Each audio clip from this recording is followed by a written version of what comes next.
to the hoop with backdoor cuts late in the shot clock. And there's once again, Dylan Harper at the buzzer. Hello, how do you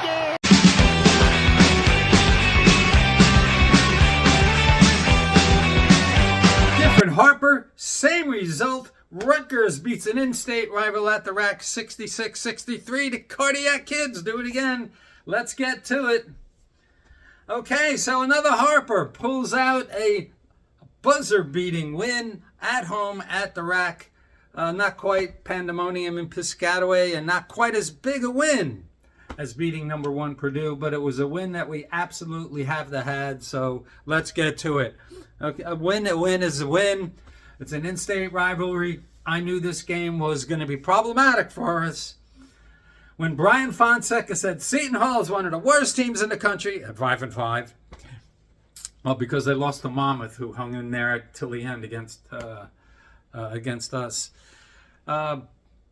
When he said that it was either Wisconsin or UCLA, or maybe both, they were just absolutely terrible teams, and we should be able to run them off the football field, and we all know what happened there. I knew this game was going to be problematic for us when he said Seton Hall is one of the worst teams in the country. Nonetheless, this game was what I thought it was going to be. We were an 11.5-point favorite, and once again, this team is living dangerously. Teams that they're just way more talented than are hanging in there till the end, whether it's St. Peter's, we lose to Kennesaw State. The headlines today are going to scream, Dylan Harper, yay, look at us, we're awesome. We have one of the top freshmen in the country, averaging 24 points a game. Yeah, great. We're playing with dynamite here. Because once the calendar flips and we get to the Big Ten, it's going to be a different story. The combined record of our Big Ten opponents right now is 147-29, 65%. If we're losing to Kennesaw, St. Peter's and Monmouth are hanging in there with us. What do you think's going to happen in the Big Ten? What do we have, 4 ranked teams? We're playing with fire here. And I know in the moment today, everybody's feeling good. The headlines, yay, we got Dylan, we got Ace. But forgive me for not being giddy over our awesomeness. There are definitely issues with this team. So let's get to it. Sloppy. I mean, it was a weird game. It was a sloppy game. Actually, Seton Hall did what they wanted to do. They wanted to dumb it down, play defense, play gritty. And they did. But there were some bad shots taken by both teams. And Ace had that, right-handed Jabbar running hook from like 15 feet out. Hits off the top of the backboard, it goes in. Jeremiah Williams, boy, he took a shot. I don't know what that was. He was, running, hoisted it up, it hits off the top side of the back. I don't even know what that was. But both teams were kind of just taking and missing crazy shots. But one of the things, or the thing that made this game closer than it should be, and our bugaboo, sometimes they all come together in one night, and sometimes they happen separately, and tonight it was the foul shooting. Terrible. We were fortunate that Seton Hall was also bad. But we were just absolutely terrible. 13 of 28, 46.4%. Now that comes 2 games in a row, and it was weird because we had been doing well for a while there. Remember that first game that Dylan had against Wagner? Everybody was worried. He, missed several foul shots and then started getting better and didn't miss anything for 3 games in a row, and now he's missing again. But against Penn State, we were 14 for 25. Our foul shooting over the past 2 games is just over 50%. It's not going to get it done. You're in the Big Ten. It's coming down to the wire. I guess Wisconsin against Indiana. You're going to have to hit those shots. Ace, 1 for 8.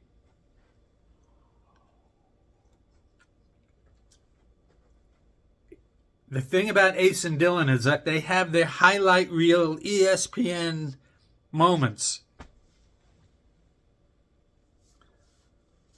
But it's the stuff in between that causes us to struggle. I mean, Ace got posterized last night. He had another time when he had the ball stolen from him in the paint. Those things necessarily don't lose you the game overall. But nonetheless, foul shooting's got to get better. Penn State, Seton Hall was 6 for 13, so that's 46%, so that's just about as bad. We were out-rebounded again, not by a lot, but 29-27. We have to do better in the rebounding department. We're not hitting the glass like we should. There's another thing that, there's a couple things. Turnovers. Last night, Seton Hall had 11 steals. We were having our pockets picked last night. Dylan, Ace. It's the third game in a row we've had 14 and more. We had turnovers. We had 15 turnovers last night. We had 14 2 games in a row. We give enough points in transition off turnovers. Not good. Foul shooting and turnovers are becoming more prominent now than our early problems defending the perimeter and the paint, although we're still struggling in the paint.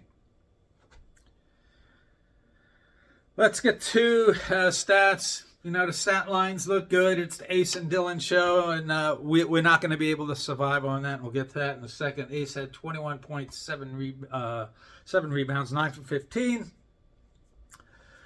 Shooting, 2 for 3 from 3. Dylan had a slow start. He had 18, out of his 24 points, 18 came in the second half. And we talked about this previously, that it's okay. And we're going to have those nights where one of the guys is the alpha dog.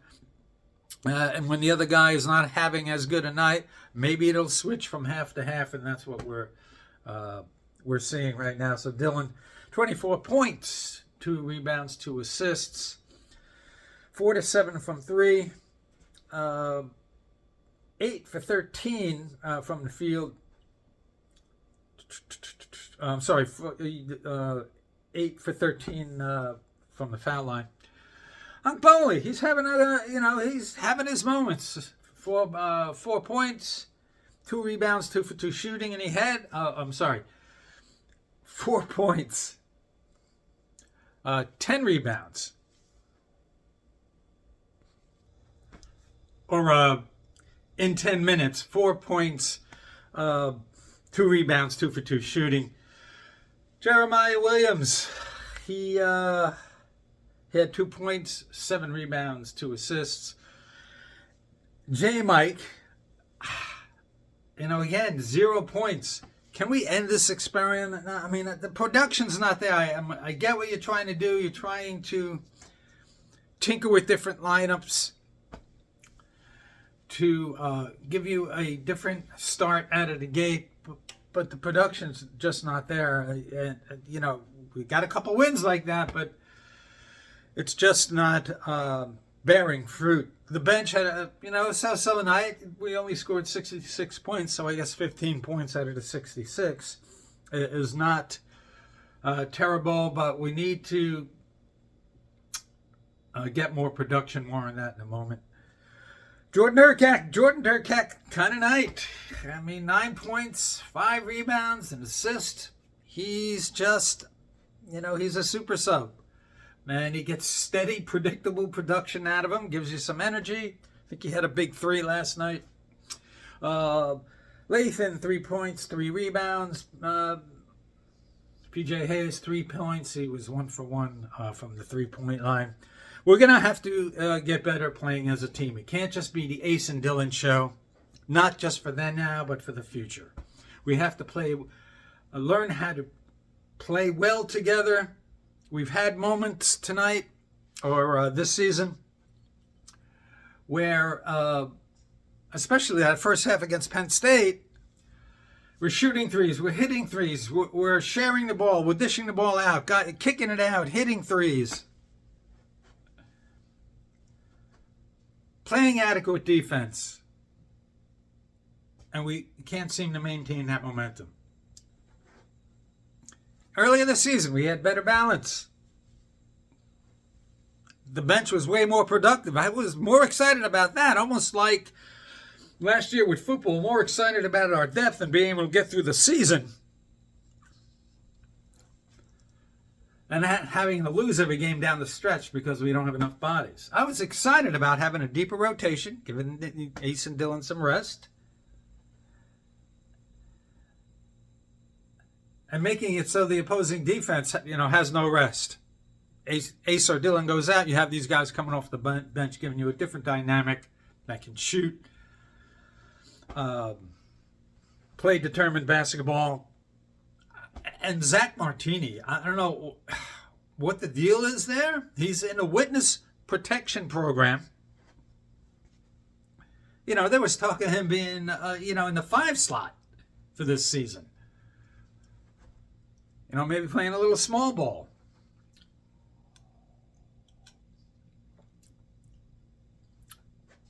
We're going to have to play better as a team. We're barely beating teams that on paper were way better than. And once again, once the calendar flips, that's going to be the challenge. Is this a tournament team? Right now, I have to say no. Overall, we're 7-4. That's in the bottom third of the Big Ten. There's not a single bad team in the Big Ten. Yes, once we all start playing each other, that's going to change things, but I don't think it's going to look much different than it does now. Everybody is good. It's actually kind of Minnesota, I think, is 6-5.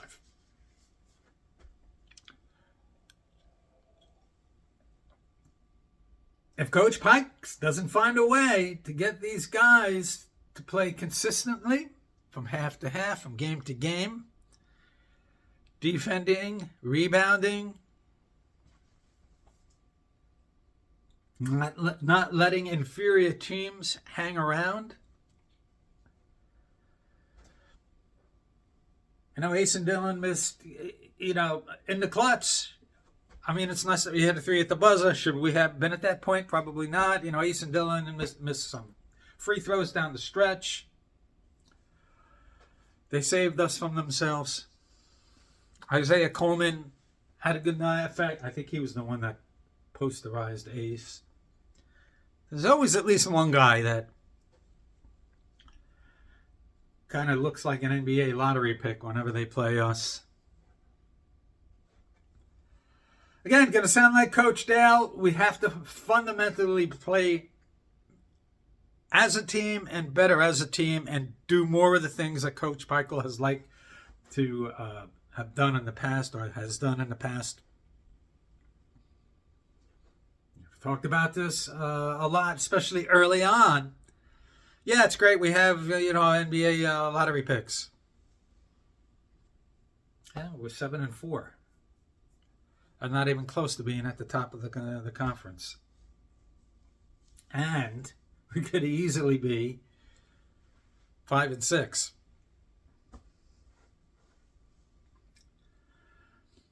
We are who we are. These things, I think people are waiting for the team to gel and become cohesive and come together like there's some magical kumbaya moment in the future where, yay, it clicks in. We figured it out.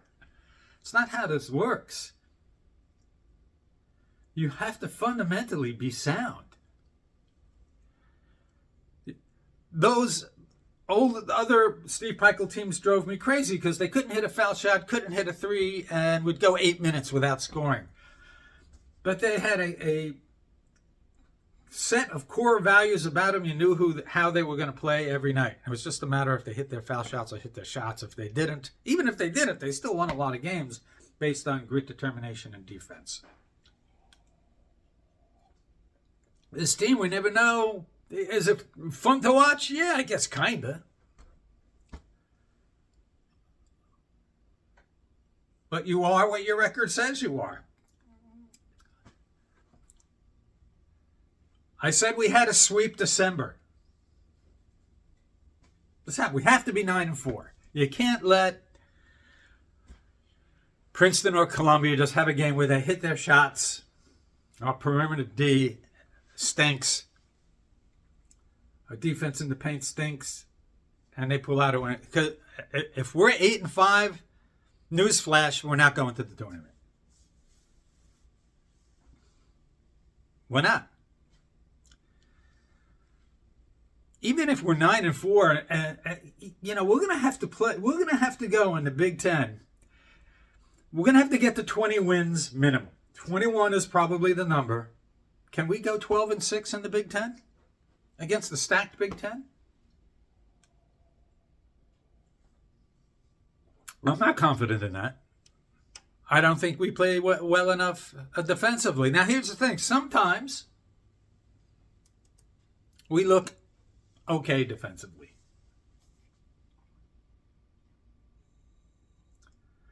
But we seem to have, to use a football term, we don't seem to be playing complementary ball all that well. It's either offense has a good night, and every once in a while, the defense has a good night. We're going to have to play better at both ends of the floor.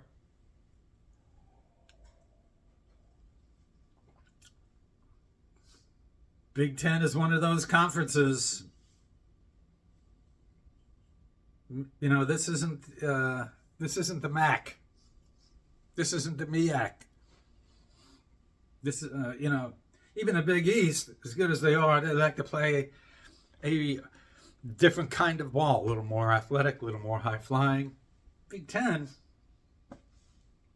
you're going to have to gut out and grit out some wins. There's going to be some battles. There's going to be some rock fights in there. It comes with the territory of Big Ten basketball. Sweep the month. 9-4, have to get there.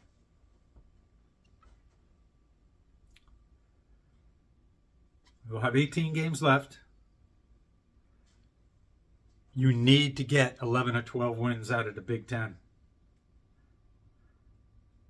And to do that, you're going to have to be more consistent in your weaknesses. A lot of you guys in business, you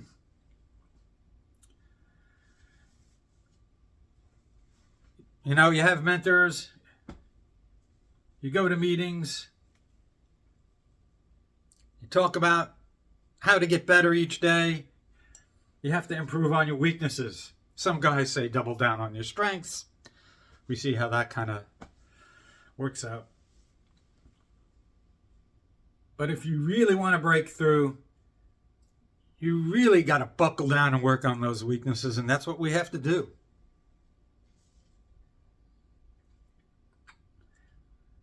We can't just be letting teams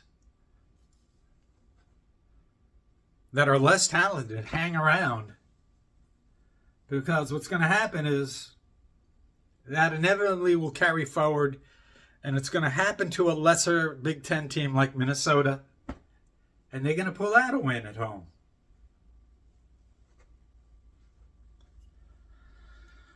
Don't know what else to say. Season's kind of going how I thought it would be. I thought all the glamour and the glitz and the flash and the headlines would supersede the reality on the court. We're going to have to get better on the court. Everybody enjoy the rest of your weekend and the beginning of your week. Maybe there'll be some more portal news. Maybe there'll be news on defensive coordinators nonetheless. Happy holidays to you all, and we'll see you the next time.